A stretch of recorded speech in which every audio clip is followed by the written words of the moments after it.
Hello दोस्तों, good evening सभी को। कैसे हैं आप सभी लोग? अच्छे होंगे ऐसी आशा करता हूँ। देखिएगा अमित, आप सभी लोगों को पता है कि जैसा कि आज जो हम लोग करने जा रहे हैं वो प्रैक्टिस करेंगे, और प्रैक्टिस में हमारा जो क्वेश्चन नंबर 101 से स्टार्ट होना है। तो सभी लोग सबसे पहले क्लास को शेयर कर दें, क्योंकि क्लास को जब आप शेयर करेंगे तो और भी मज़ा आएगा। तो क्लास को सबसे पहले शेयर कर दीजिएगा और ज़्यादा से ज़्यादा लोगों तक इसको पहुंचाने की कोशिश करें क्लास को। तो आज हमारे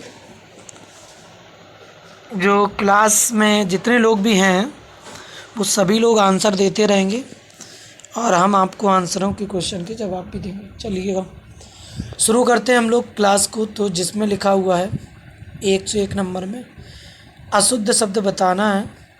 तो याद रखो, अशुद्ध शब्द की जब हम बात करेंगे तो उसमें साप्ताहिक, बीड़ा या बाष्प या सिंदूर।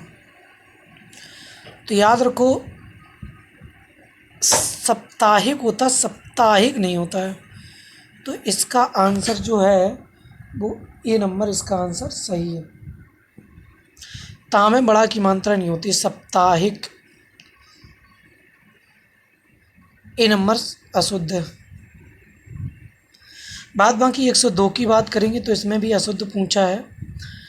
क्या ईर्ष्या है, अनुकूल है, आशीर्वाद है या नक्षत्र है? तो आपको सीधा दिख रहा है नक्षत्र में ये आधा, ये वाला छा नहीं होता है। आपका कौन सा होता है? छछत्री वाला होता है, जिसे संयुक्त व्यंजन के नाम से हम उसे जानते हैं। तो इसका आंसर जो बनेगा वो बी नंबर, डी नंबर आपका आंसर सही है। इसके बाद में हम लोग बात करेंगे 103 नंबर पे, जिसमें लिखा हुआ छत्रज्ञा। ये तीनों कौन से व्यंजन हैं, ये आपको आंसर बताना है। चलिए भाई, आंसर बताते रहिएगा। ये नॉर्मल क्वेश्चन है जिसके आपको आंसर आने चाहिए।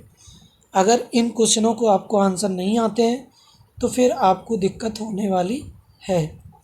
तो इन क्वेश्चनों के जवाब आप ज़रूर दीजिएगा। देखिए, छत्रज्ञास, ये तीन कौन से व्यंजन हैं? तो याद रखिए ये तीन कौन से व्यंजन हैं। तो याद रखो ये संयुक्त व्यंजन होते हैं, ये आप अच्छी तरह से जानते हैं। तो इसका क्वेश्चन नंबर ए आंसर, इसका 103 का ए नंबर आंसर सही हो जाएगा। आगे हम लोग बात करेंगे 104 में लिखा है आग शब्द है एक तद्भव तत्सम देशज विदेशज। तो आग शब्द तद्भव होता है, और आग का एक तत्सम की बात करें तो आप जानते हैं कि इसका तत्सम जो होता है वो अग्नि होता है। क्या होता है? अग्नि शब्द जो होता है वो इसका तत्सम होता है, और आग शब्द तद्भव है, तो इसका बी नंबर आंसर सही है। ठीक है, तो ये छोटी छोटी गलतियाँ ना करिएगा। आगे है 5वां नंबर में लिखा है पृथ्वी। पृथ्वी शब्द कैसा है? तो देखो, हमने बताया था कि अगर जहाँ पर भी आपको ये छाछत्री, त्रिशूल और ज्ञा, और आपको ये री, जो ऋषि वाला री होता है, और आपको ये ऊपर री मिल जाए, तो ये समझ लेना ये लगभग में आपके तत्सम शब्द होते हैं। कौन से होते हैं? तत्सम शब्द होते हैं। तो पृथ्वी में री की मात्रा लगी हुई है, तो इसका आंसर जो बनेगा वो तत्सम, ए नंबर सही है 5वां। तो याद रखो 106 नंबर की बात करेंगे। तो याद रखो 106 नंबर में जो है वो आपका टेबल शब्द जो होता है वो इंग्लिश शब्द है ना। तो ये आपका विदेशी शब्द है, जिसके बारे में हम लोग सी नंबर लगाएंगे आंसर। अब आगे बात करेंगे 106 के बाद 107। नाक शब्द कौन सा है? लिखा है यौगिक रूढ़ या योग रूढ़। तो याद रखो इसमें नाक शब्द जो है वो वर्णों के युग से मिलकर के बना हुआ है, ये आपका रूढ़ शब्द होता है। ठीक है, आंसर देते रहें सभी लोग और देखते रहें। लिखा है फूल में कौन सी संज्ञा है? तो याद रखो फूल में कौन सी संज्ञा होती है? समूहवाचक, जातिवाचक, व्यक्तिवाचक या भाववाचक? तो याद रखो समूहवाचक में कौन सी संज्ञा होती है? तो याद रखिए समूहवाचक में कौन सी संज्ञा होती है? तो याद रखो इसमें जातिवाचक आंसर सही होता है, तो इसका आंसर जो बनेगा वो आपका बी नंबर सही है, जातिवाचक आंसर सही है। फिर याद रखिए 108 के बाद 109 नंबर, 109 नंबर में लिखा है ईमानदारी कौन सी संज्ञा है। तो याद रखिएगा ईमानदारी की बात करेंगे तो याद रखो ईमानदारी ना तो व्यक्तिवाचक संज्ञा होती है ना ही समूहवाचक संज्ञा होती है। ईमानदारी एक भाववाचक संज्ञा का एग्जाम्पल है, तो बी नंबर इसका आंसर सही है। बी की बात करेंगे हम लोग सी नंबर 110 नंबर में। 110 में लिखा हुआ है लंबोदर कैसा शब्द है, रूढ़ि शब्द है, योग रूढ़ि शब्द है या यौगिक रूढ़ि शब्द है। तो यह लिखा है सी, डी में लिखा है सभी। तो याद रखो इसका आंसर आप सभी लोग जानते हैं कि इसका आंसर क्या बनने वाला है। तो याद रखो इसका आंसर जो होता है योग रूढ़ि शब्द है। ठीक है, आगे देखेंगे हम लोग लंबोदर के बाद 111 नंबर में लिखा है सोना शब्द कैसा है। तो याद रखो जिसे हमने बताया था गिना ना जा सके, जिसे मापा तोला जाता है, उसे हम लोग द्रव्यवाचक संज्ञा के अंतर्गत रखते हैं। तो सोना शब्द जो होता है वो द्रव्यवाचक होता है, तो इसका आंसर जो सही है वो सी नंबर सही है, जिसमें दूध होता है, घी होता है, तेल होता है। ये शब्द आपके सब क्या हैं, ये सारे के सारे शब्द आपके द्रव्यवाचक के अंतर्गत आ जाते हैं। आगे देखिएगा 111 के बाद 112 लिखा है मैं कौन सा पुरुष है। मैं शब्द जो होता है वो उत्तम पुरुष होता है, ये आप जानते हैं, क्योंकि जो ऐसे शब्द जो अपने लिए यूज शब्द करेगा, मतलब जो बात को बोलता है वो उत्तम पुरुष होता है, जो बात को सुनता है वो मध्यम पुरुष होता है, जिसके बारे में बात की जाती है वो अन्य पुरुष होता है। तो याद रखिएगा ये सारी चीज़ें आपके सामने लिखी हुई हैं जिसको आप ये दिखाया गया। तो याद रखिए 112 नंबर का ए नंबर सही है। ठीक है, तो आप चलिएगा 112 के बाद 113 में लिखा है आप कौन सा सर्वनाम है। तो याद रखिए आप कौन सा सर्वनाम है, तो ये निजवाचक सर्वनाम बन जाता है। ठीक है, फिर लिखा है सॉरी पुष्प कौन सा शब्द है। तो याद रखिएगा पुष्प शब्द आपको अभी हाल बताया था कि फूल जो होता है वो तद्भव होता है, पुष्प शब्द जो होता है वो तत्सम होता है, इसका आंसर ए नंबर सही है। फिर बात करेंगे इसके बाद 14 के बाद 15 ख्याल शब्द कैसा होता है। तो याद रखो ख्याल शब्द जो होता है वो आपका कैसा होता है, विदेशज शब्द होता है ख्याल। फिर हमने शायद में ये भी क्वेश्चन करा दिया है तेंदुआ में कौन सा विशेषण होता है। तो याद रखो तेंदुआ शब्द कैसा है ये पूछा था। तेंदुआ शब्द देशज विदेशज तत्सम है, तो याद रखो इसका आंसर जो है वो आपका कौन सा देशज शब्द सही है तेंदुआ। ठीक है, आगे बात करेंगे 116 के बाद 117 लिखा हुआ है गोल विशेषण है। कैसा विशेषण है, पर सार्वनामिक परिमाणवाचक या गुणवाचक। तो याद रखो गोल जो होता है वो गुणवाचक विशेषण होता है। 117 के बाद बात करेंगे 118 में लिखा हुआ है परिमाणवाचक विशेषण। कोई शब्द जो है वो कैसा विशेषण है। तो याद रखो परिमाणवाचक, सार्वनामिक या गुणवाचक। तो याद रखो कोई जो होता है तो ये आपका सार्वनामिक विशेषण होता है, इसका आंसर बी नंबर सही है। कौन सा, बी नंबर इसका आंसर सही बन जाता है। 129 में लिखा है तुम जा रहे हो कौन सा काल है। तो याद रखो तुम जा रहे हो कौन सा काल है, तो ये आपका कौन सा काल बनेगा। तो याद रखो इसमें वर्तमान काल आंसर सही बन जाता है ए नंबर, तो ए नंबर इसका आंसर सही है। अब इसके बाद बात करेंगे नाक कौन सा लिंग है। तो नाक में क्या स्त्रीलिंग होती है या पुल्लिंग होता है। नाक अच्छी होती है, नाक अच्छा होता है। नाक अच्छी होती है तो स्त्रीलिंग शब्द है बी नंबर। 120 के बाद बात करेंगे हम लोग 121 में लिखा हुआ घर का पर्यायवाची शब्द नहीं है। तो याद रखो इसमें घर का कौन होता है। तो याद रखो इसका आंसर जो है वो ए नंबर सही है, ए नहीं होता है इसका। ठीक है, इसके बाद बात करेंगे हम लोग पानी शब्द का पर्यायवाची नहीं है।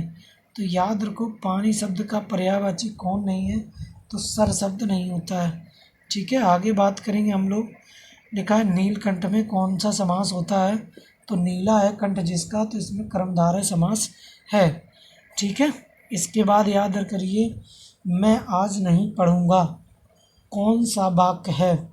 तो इसकी बात अगर हम लोग करेंगे कौन सा, मैं नहीं पढ़ूँगा, तो याद रखो इसमें निषेधात्मक वाक्य बन रहा है नहीं पढ़ूँगा, 124 का ए नंबर। फिर लिखा ओ या फिट ही गया, या पिट ही गया, तो याद रखो ये विस्मयादि बोधक है, बी नंबर। इसके बाद में लिखा है कि यदि तुम चलोगे तो मैं चलूँगा, तो याद रखिए क्या विस्मय बोधक है, नहीं है, संकेतवाचक है, इसको रोकेंगे अभी। फिर लिखा निषेधात्मक वाक्य क्या आज्ञा है, नहीं भाई, इसमें आंसर जो है सी नंबर है, संकेतवाचक वाक्य इसमें आ जाता है। इसके बाद में याद रखिएगा 126 के बाद 127 में लिखा है तुम अपने काम में सफल रहो। ये क्या होती है, इच्छा सूचक वाक्य होता है। कैसा वाक्य होता है, इच्छा सूचक वाक्य होता है। 127 में ए नंबर। 128 में लिखा है रस भरा, रस से भरा हुआ, तो इसमें क्या होता है, कर्ण तत्पुरुष समास होता है। ठीक है, आगे चलेंगे। फिर लिखा है 129 में रस प्राप्ति, ये स्वर्ग प्राप्ति, तो याद रखिए इसका आंसर होता है कर्मधारय, स्वर्ग को प्राप्ति, इसका आंसर जो है वो ए नंबर सही है। फिर बात करेंगे 129 के बाद 130 में। 130 में लिखा है यथासंभव, तो इसमें कौन सा समास है, तो अव्ययी भाव समास होता है, जिसमें यथा प्रति बे शब्द आ जाता है तो वो अव्ययी भाव समास होता है। फिर लिखा है वीणा पाणी, तो वीणा पाणी में कौन सा समास होता है, तो याद रखिए वीणा को ग्रहण करने वाली को वीणा पाणी कहा जाता है, ये बहुब्रीहि समास है। फिर आगे बात करेंगे 131 में द्वंद्वी, द्वंद्वी में संख्या पहले लगी हुई है, तो द्विगु समास इसका आंसर सही है। फिर इसके बाद में द्वंद्वी के बाद लिखा है पदबंध कितने प्रकार के होते हैं, तो याद रखो पदबंध जो होते हैं वो 3 प्रकार के होते हैं। ठीक है, आंसर देते रहें फटाफट, क्वेश्चन आज हम आपको 100 कराएंगे टोटल। ठीक है, तो 100 से शुरू हुए 200 तक चलेंगे। लिखा पाप और पुण्य में कौन सा समास है, तो इसमें द्वंद्व समास होता, पाप और पुण्य, सी नंबर आंसर सही है। फिर लिखा है 135 में लिखा है कि आग का पर्यायवाची नहीं है, तो याद रखो आग का पर्यायवाची कौन सा नहीं है ये आपको बताना था, तो याद रखो इसका आंसर विपथगा है। ठीक है, फिर याद रखेंगे कि इच्छा का पर्यायवाची नहीं है, तो याद रखो इच्छा का पर्यायवाची नहीं है, कौन सा नहीं है, तो याद रखो यातना शब्द इसका पर्यायवाची नहीं होता है। फिर याद रखिएगा पुस्तक शब्द कैसा है, पुस्तक शब्द कौन सा है, तद्भव तत्सम देशज विदेशज, तो याद रखिए ये जो शब्द है वो आपका तत्सम शब्द होता है। कैसा होता, तत्सम शब्द आपका होता है पुस्तक शब्द।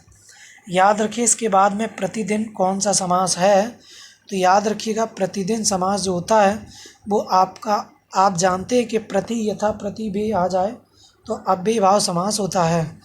इसके बाद में याद रखिएगा महेंद्र शब्द में कौन सी संधि है, या महेंद्र का संधि विच्छेद क्या होता है, तो महा प्लस इंद्र होता है। याद रखिए महेंद्र जिसे कहते हैं, सी नंबर सही है।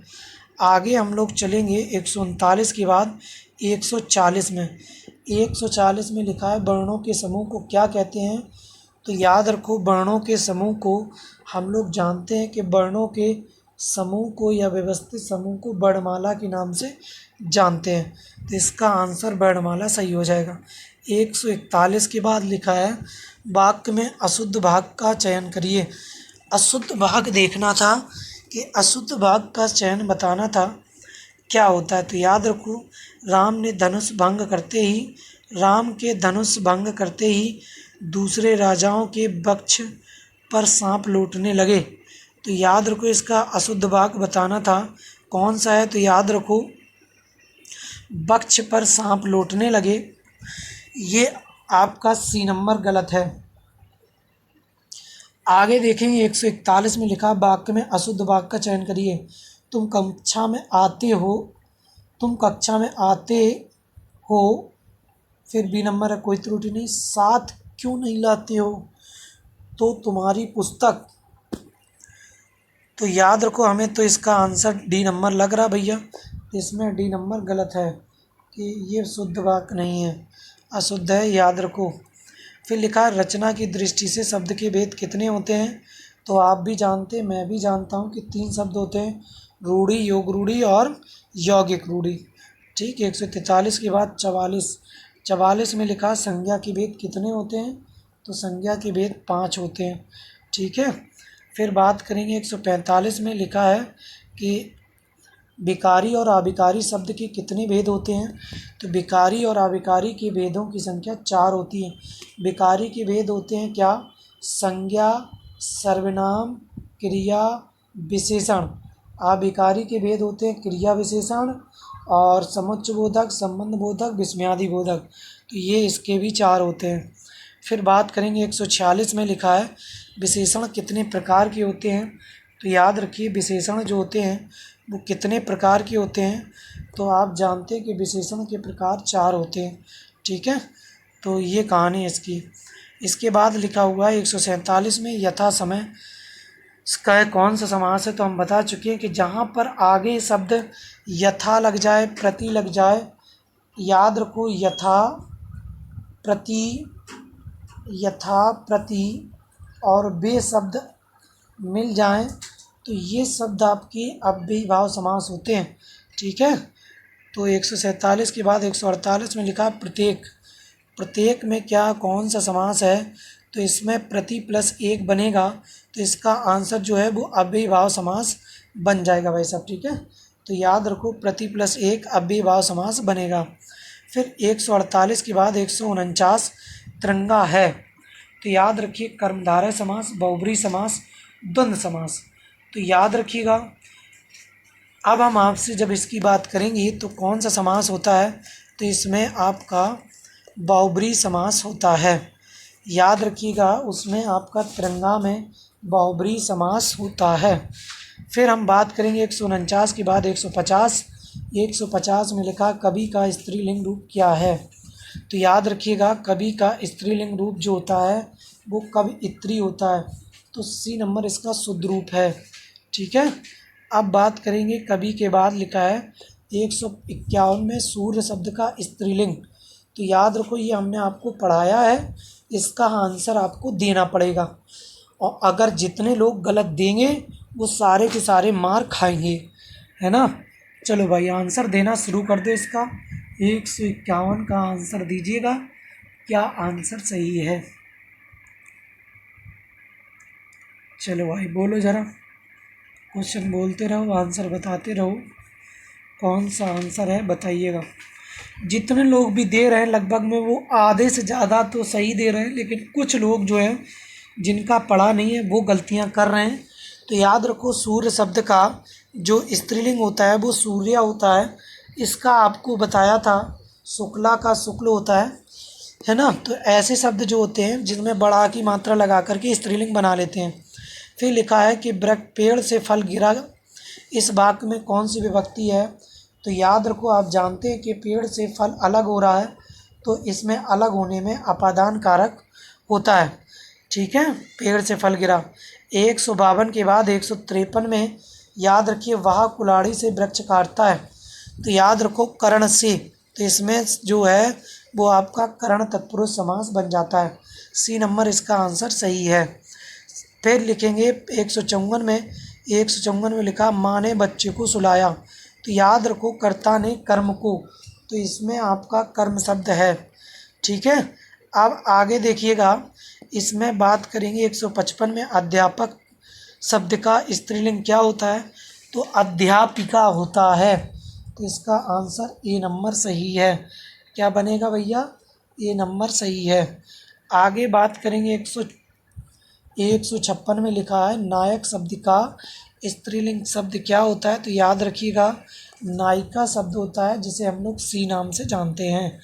फिर याद रखो 157 में लिखा है महाशय शब्द का स्त्री रूप क्या है। तो याद रखिएगा महाशय का, तो इसमें भी सूर्य के तरीके बनाना है। महाशया ये क्या होता है, स्त्रीलिंग शब्द होता है। 157 के बाद 158 में समुच्चय का सही संधि विच्छेद क्या होता है। तो याद रखो इसका हमने आपको बताया था कि इसमें जो बनता है वो बी नंबर सही है। फिर बात करेंगे 159 में सूर्योदय में संधि विच्छेद, जो शायद में हमने आज ही बताई है, तो इसका आज ही क्लास में पढ़ाया है। सूर्योदय का संधि विच्छेद क्या होता है, ये आप लोगों को कमेंट बताना है। चलिए भाई, कमेंट करके बताइएगा। जिसका भी गलत होगा वो मार खाएगा, क्योंकि ये हमने पढ़ाया है आज ही क्लास में।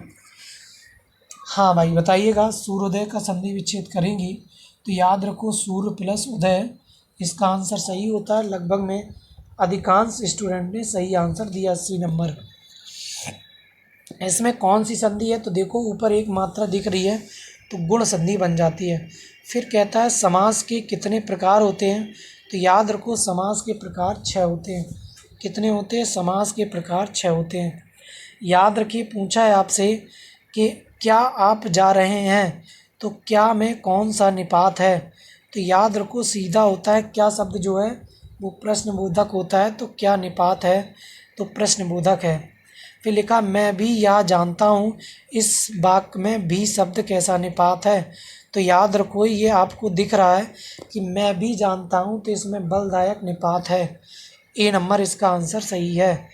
162 के बाद 163 की बात करेंगे, तो 163 में लिखा है झूठ मत बोलो मत कौन सा निपात है, तो आप जानते हैं कि निपात में आपका ये आपको निषेधात्मक बताया था। डी नंबर सही है। 164 में बात करेंगे तुम्हें राम के आने तक प्रतीक्षा करनी होगी, इस वाक्य में तक शब्द कैसा निपात है, तो याद रखो तक जो होता है वो बलदायक होता है। कैसा निपात है, तो ये आपका बलदायक निपात होता है।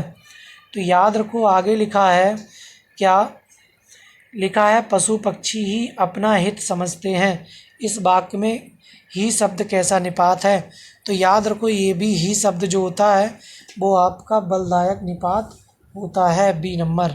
फिर बात करेंगे हम लोग 166 में लिखा है, 166 में ये कहता है कि काश आज वर्षा होती, तो इस वाक्य में काश कैसा निपात है, तो याद रखिए काश शब्द जो है विस्मयादिबोधक अव्यय होता है।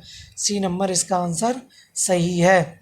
फिर बात करेंगे हम लोग, इसके बाद बात करेंगे निपात कितने प्रकार के होते हैं, तो याद रखिए हमने आपको ये भी बताया है निपात के 6 भेद होते हैं। ठीक है, तो ये चीज़ें आपको जो पढ़ाएंगे उनका रिवीजन करिए, गलत आंसर मत दीजिएगा। उर्वरा का मतलब क्या होता है, तो याद रखो उर्वरा का मतलब होता है, नहीं कहते हैं उर्वरा हमारी भूमि, उर्वरा जो होती है वो उपजाऊ भूमि को कहा जाता है। डी नंबर इसका आंसर सही है। 169 की बात करेंगे तो व्याकरण जानने वाले को क्या कहा जाता है, व्याकरण विशेषज्ञ, व्याकरण पंडित या व्याकरण ज्ञाता, तो याद रखो इसे व्याकरण के नाम से जानते हैं, जिसे व्याकरण आती है उसे व्याकरण के नाम से जाना जाता है। 169 के बाद 170 में लिखा है गाल बजाने का अर्थ है, तो याद रखो गाल बजाने का अर्थ होता है कि डींगे मारना, तो याद रखो डींगे मारना या डींगे हाँकना, ये इसका क्या होता है, अर्थ होता है 170 का। तो इसके बाद बात करेंगे 171 में लिखा है अगर मगर करने का अर्थ क्या है, तो याद रखो अगर मगर करने का अर्थ बताया जाए, तो याद रखो अगर मगर नहीं कहते, तो याद रखो बहाने बनाना अगर मगर का अर्थ होता है। फिर याद रखो 172 में चलेंगे, तो जिसमें लिखा है कि सच्चिदानंद कौन सा शुद्ध शब्द बताना था, तो याद रखो इसमें जो होता है वो आपका सच्चिदानंद आंसर सही बनता है। कौन सा सही है, तो ए नंबर सही है। सच्चिदानंद जो है वो आपका ए नंबर आंसर सही बन जाता है। फिर याद रखिए 173 की बात करेंगे, तो 173 में लिखा शुद्ध वर्तनी वाला शब्द कौन सा है, सुसुप्ति। सुसुप्ति, तो याद रखिए सुसुप्ति के नाम से हम कौन से जानते हैं, तो याद रखो एक आपका सी नंबर आंसर सही है। ठीक है, तो ये नंबर आपका सही बन जाता। 73 के बाद 74 में लिखा सही बर्तनी छांटिए, तो याद रखो ज्योत्सना शब्द में कौन सी शुद्ध वर्तनी होती है, तो याद रखो बी नंबर जो है वो आपकी ज्योत्सना है। ठीक है, फिर बात करेंगे 175 में लिखा है शुद्ध शब्द क्या है, संपूर्ण शब्द बताना है कौन सा है, तो याद रखो संपूर्ण में आपका सी नंबर सही है। संपूर्ण का सी नंबर सही हो जाता है 175 का। 176 की बात करेंगे तो लिखा है दयानंद में प्रयुक्त संधि का नाम बताइए। दयानंद में गुण संधि है, व्यंजन संधि है, दीर्घ संधि है। याद रखिए ये हमने आज ही पढ़ाई है। अगर आप लोग नहीं बता पा रहे तो ये सब आपकी गलतियां और कमजोरियां हैं। जब हम बता रहे होते हैं तब आप नहीं समझते हैं, ठीक है। तो आप हमारा सहयोग करते रहें कि जो पढ़ाया जाए उसे याद करिएगा, यही सबसे बड़ा हमारा सहयोग होगा, ठीक है। और शेयर करते रहें क्लास को ज़रूर, क्योंकि अब हमारे 1 के सब्सक्राइबर होने में कुछ ही बाकी हैं, जो आप हमें उम्मीद है कि आज करा देंगे। अगर आज नहीं कराते हैं तो ये बड़ी शर्म की बात होगी, है ना। चलिए याद रखिएगा, दया प्लस आनंद। तो हमने बताया था कि किसी भी शब्द के दूसरे या तीसरे शब्द में जब आपको बड़ा आ की मात्रा मिल जाए और बड़ी ई की मात्रा मिल जाए और बड़ा ऊ की मात्रा मिल जाए तो आपको दीर्घ संधि होती है। कौन सी दीर्घ संधि होती है? तो इसमें देखिए बड़ा आ मिला है या में लगा हुआ, तो इसका अगर हम संधि विच्छेद करेंगे तो याद रखो दया प्लस आनंद बनेगा। क्या बनेगा? दया प्लस आनंद बन जाएगा। तो याद रखिए दया प्लस आनंद बनेगा। तो याद रखिए इसमें बड़ा यहाँ भी बड़ा, तो ये आपका दया प्लस आनंद बन जाएगा। सी नंबर इसका आंसर सही होगा, ठीक है। आगे देखेंगे कपीस। कपीस में हमने ये भी शायद एग्जाम्पल सेम हूबहू एग्जाम्पल आपको कराया है, तो इसका आंसर भी आप दीजिएगा क्या सही है। तो याद रखिए इसका भी आंसर आपका दीर्घ संधि है, क्योंकि इसमें भी बड़ी की मात्रा आ रही है। इसको हम तोड़ेंगे तो आप बता रहे हैं कि कपी प्लस ईस बनेगा, ये आप सभी लोग जानते हैं।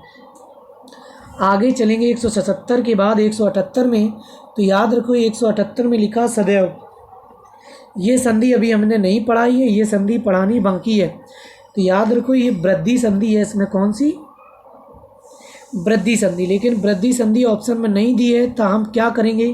तो याद रखो उस कंडीशन में वृद्धि संधि किसका भेद होता है? स्वर संधि का पार्ट्स होता है। तो इसका आंसर ए नंबर हम लगा देंगे, ठीक है।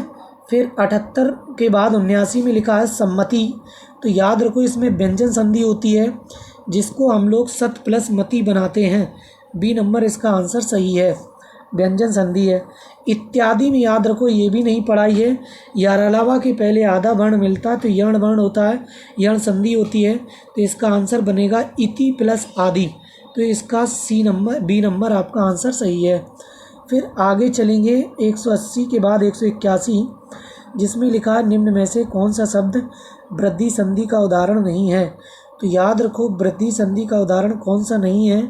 तो याद रखो, देखो भाई, गुरु प्लस उपदेश, ये वृद्धि संधि का उदाहरण नहीं है, क्योंकि ये आपका दीर्घ संधि का उदाहरण है। इसमें लिखेंगे कौन सा? गुरु प्लस उपदेश बन जाएगा। तो बड़ाऊ छोटाऊ मिल के आपके बड़ाऊ का निर्माण करेंगे, जो आपकी रामे बड़ाऊ की मात्रा लग जाएगी। तो ये आपकी वृद्धि संधि ना होकर के गुण संधि दीर्घ संधि है। फिर लिखा हुआ है 182 में लिखा है कि दीर्घ संधि का संयुक्त पद कौन सा है। तो याद रखो दीर्घ संधि युक्त पद कौन सा है। देखिए महर्षि में गुण संधि है, दैत्याचार, सूर्योदय, देवेंद्र। इसमें आपका देखो, अगर हम आपसे बात करें तो इसमें गुण संधि है, इसमें गुण संधि है, इसमें गुण संधि है। इसमें दैत्य प्लस आरी बनेगा, ये आपका दैत्यारी बन जाएगा, दीर्घ संधि है, ठीक है। आगे चलिएगा, आगे हम बात करें तो लिखा 183 में बोलेंगे इनमें से कौन सा स्वर संधि है। तो याद रखो स्वर संधि की बात करें तो ना तो इसमें स्वर संधि है, ना नमस्कार में, ना मनोहर में। इसमें पवन में आपकी अयादि संधि है। अयादि संधि स्वर संधि का भेद होता है। पवन शब्द में आपकी जो संधि होती है वो आपकी अयादि संधि है, और इसको पो प्लस अन बनाते हैं। बी नंबर इसका आंसर सही है पवन में। तो याद रखिए 185 में बात करें तो 185 का जो आंसर है वो आपका व्यंजन संधि पूछ रहा आपसे। तो देखो इसमें गुण संधि है, हिमालय में गुण संधि है, निर प्लस आधार, इसमें भी दीर्घ संधि है, सत प्लस कार। तो व्यंजन संधि आपका कौन सा? बी नंबर आंसर सही बन जाएगा। फिर बात करेंगे 186 में लिखा हुआ है, 186 में विसर्ग संधि बताना है। तो याद रखो इसमें आपका जो बनेगा वो आपका डी नंबर सही है, अतः प्लस ए बनेगा। अतः प्लस ए जो है ये आपका विसर्ग संधि है, ये गुण संधि है, व्यंजन संधि है और ये वृद्धि संधि है। ठीक है, आगे बात करेंगे हम लोग उत प्लस हार। तो याद रखो इसका आंसर जो बनेगा व्यंजन संधि है इसमें और उद्धार शब्द बनता है। इसके रूल अभी आप आगे पढ़ने वाले होंगे। फिर लिखा है पर्यावरण में कौन सी संधि है। तो याद रखो परि प्लस आवरण बनेगा, तो इसमें आपकी गुण संधि बन जाती है। परि प्लस आवरण ये आपका पर्यावरण इसमें यण संधि बनती है। कौन सा? यण संधि। परि प्लस आवरण डी नंबर सही है। फिर याद रखिएगा पर्यावरण के बाद लिखा है अनुनासिक का संबंध है। याद रखो अनुनासिक का मतलब होता है जो हमारे नाक और मुंह दोनों जगह से बोले जाते हैं, अनुनासिक कहलाते हैं। 90 में लिखा है अनुनासिक व्यंजन कौन से होते हैं। तो याद रखो प्रत्येक वर्ग का पंचम वर्ण जो होता है वो अनुनासिक होता है, तो वर्ग का पंचम वर्ण आपका सी नंबर सही है। फिर याद रखेंगे हम लोग चलेंगे 90 के बाद 91। हिंदी वर्णमाला में स्वरों की संख्या कितनी होती है। तो याद रखो 11 होती है। आंसर देते रहिएगा फटाफट। जो पहले कभी ना हुआ हो, तो याद रखिए जो पहले कभी ना हुआ हो तो उसे अभूतपूर्व के नाम से जानते हैं। तो याद रखो आगे की बात करेंगे जो कहा ना जा सके। तो याद रखो जो कहा ना जा सके उसे क्या कहते हैं, तो आकथनी के नाम से इसे जानते हैं। तो क्या कहते हैं? आकथनी या आकथनी इसे कहा जाता है। ये नंबर 193 के बाद 194 में तो समय की दृष्टि से अनुकूल की बात की थी। तो याद रखो समयानुकूल होता है, इसका आंसर बी नंबर सही है। तो याद रखो इसके बाद 194 के बाद 195 जिसमें लिखा जो सब कुछ जानता है। तो याद रखिएगा इसका आंसर की बात करें जो सब कुछ जानता है उसे सर्वज्ञ के नाम से जाना जाता है। 196 की बात करें जिसकी गर्दन सुंदर होती है उसे हम लोग सुग्रीव के नाम से जानते हैं, जिसे हम लोग बी नंबर कहते हैं। 97 की बात करेंगे पुरुष एवं स्त्री का जोड़ा क्या कहलाता है। तो याद रखो इसे हम दंपति कहते हैं। क्या कहते हैं?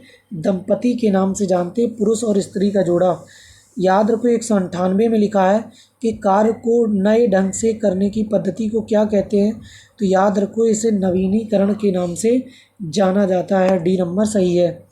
फिर याद रखो 159 की बात करें 199 की, जंगल में लगने वाली अग्नि को दावा अग्नि के नाम से जाना जाता है। तो याद रखिए ए नंबर सही है। अब हमारा लास्ट क्वेश्चन 200 नंबर पे आ जाओ। 200 में लिखा है प्रश्नादि के उत्तर की अपेक्षा करने वाले को क्या कहते हैं। तो याद रखो उत्तरापेक्षी के नाम से इसे जाना जाता है। इसमें बी नंबर आंसर आपका सही है। तो 200 का बी नंबर आपका आंसर सही बन जाता है। ठीक है मित्र, तो आज के लिए हम लोग इतना ही रखेंगे क्योंकि 200 क्वेश्चन हमारे कंप्लीट हो गए। आज हम लोगों ने 200 क्वेश्चन कंप्लीट कर लिए। 9 बजे वाली क्लास में मत आना भूलिए। आज आपकी केमिस्ट्री की क्लास होगी यूपी पेट के लिए। ठीक है, तो सभी लोगों को जुड़ने के लिए बहुत बहुत धन्यवाद। Thank you, all the best, good night.